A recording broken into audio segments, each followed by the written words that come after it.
जल्दी बोलो क्या है?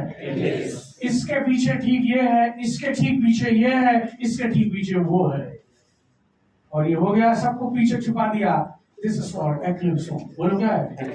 आ रहा है समझ में? क्लियर? और एक बात तो आप जानते हो, एक्लिप्स फॉर्म में बहुत कस के रिपल्शन लगता है। बताएगा कि नहीं बताएगा?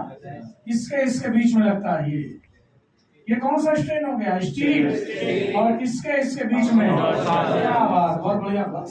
अब ये रिपेल करेगा, ये रिपेल करेगा, ये दोनों बॉन्ड है, ऐसे ऐसे ऐसे से होंगे, और ये और ये बोल जाएगा क्लियर, और ये तुरंत बन जाएगा स्ट्रैंड। इसमें तो अगला स्ट्रक्चर कैसा? ऐसा। दिस अगला पॉइंट बेहद खास। क्लियर? और ये बना H, इधर से H, उधर से H, और ये हो गया आपकी बात दिस 700 बार। क्लियर? ये बोलो तुम लोग, ठीक है? इस तरीके से ये और ये, तुम जो बोलोगे वही होगा, ठीक? 700 बार बोलोगे तभी 700 नंबर आएंगे, ठीक है? चलिए 200 बार एक बार क्लास में हो गया, 200 बार में फिर से दोबारा मिलोगे वो भी कस के, ठीक है? अब यहाँ क्लियर? अब जरा इसको देखो ध्यान से, ये और ये क्लियर? आप देखो इसके और इसके बीच में जो स्टीरिंग स्ट्रेन था, बताओ ज्यादा होगा कि कम होगा? अब देखो कैसे कैसे ऐसे, ये देखो इसके बीच की लेंथ है L1 और इसके बीच की लेंथ है ये L2। बताइए सहमत है? लाइट जल रही है नहीं? क्लियर? और इन दोनों में किसकी डिस्टेंस ज्यादा आपको दिखाई दे रही है? L2। अब ये ना कहना हम पहले स्केल से मेजर करेंगे तब बताएंगे, अरे कुछ दिखता भी तो है, क्या दिख रहा है यहाँ पे? L2 is greater than L1। बताइए आया कि नहीं आया? ठीक, तो L2 की वैल्यू L1 से ज्यादा। अब यहाँ हम क्या लिखेंगे? यहाँ हम लिखेंगे लेस डिस्टेंस, तो हुआ मोर रिपल्शन। मोर रिपल्शन तो हुआ मोर एनर्जी, और मोर एनर्जी तो हुआ लेस डिस्टेंस। बताओ आया कि नहीं आया? अब इधर क्या बोलोगे? जल्दी से इसके विपरीत बोलिए। विपरीत समझ रहे हो ना? मोर डिस्टेंस। अगला पॉइंट बोलो लेस रिपल्शन। लेस रिपल्शन तो लेस एनर्जी तो मोर हो गई। सो एंड ये कौन सा फॉर्म है? Staggered form is more stable than eclipse. बताइए कोई दिक्कत किसी को? Any problem in kidney? No kidney. चलो चलो देखो जल्दी से, इस तरीके से 1 है, ये 2 है, और 2 और 1 में कौन ज्यादा स्टेबल हो गया? 2 ज्यादा स्टेबल हो गया। किसके रेस्पेक्ट में? छापते रहो, छापो। यही है सौहार्द से प्रोजेक्शन।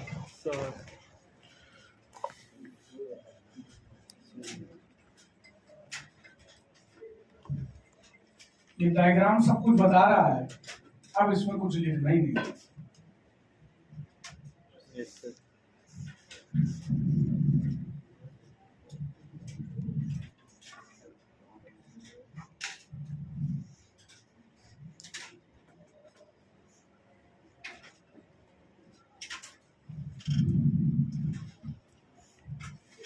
अगले लेक्चर में एक तो एनसीईआरटी किताब रख लाना, दूसरा मॉड्यूल ले आना।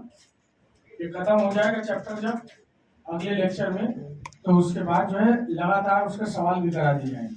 बाकी जब तक का होमवर्क ये है कि सेकंड चैप्टर को मॉड्यूल से आप कर डालो, जो भी हो जाए क्वेश्चन।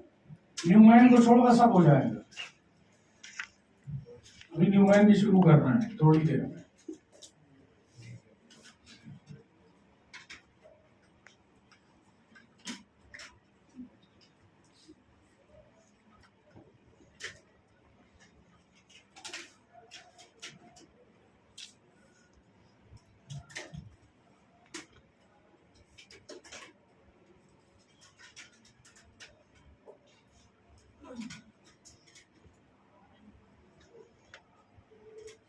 हो गया?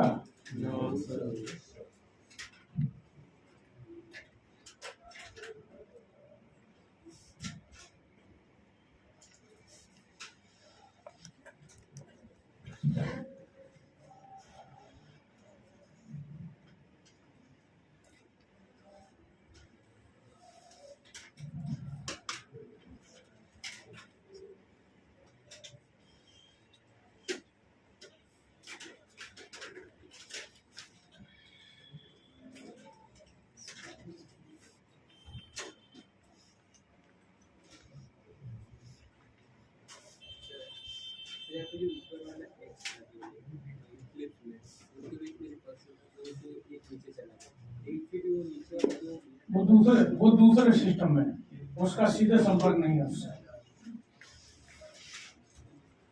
जब सीधे संपर्क होगा डायरेक्ट, तभी वहां पर रिपल्शन लगेगी। ठीक है, उसका प्लेन दूसरा है, उसका प्लेन दूसरा है, इसलिए जल्दी लिखो। और कौन ज्यादा स्टेबल है? ठीक, स्टैगर्ड फॉर्म ज्यादा स्टेबल है एक्लिप्स के कंपैरिजन। ठीक है,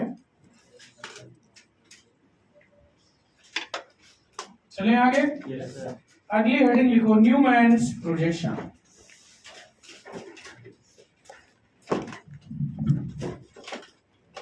और इधर जहां ये डायग्राम बना है इसके बगल में कहीं लिख लो, जगह हो।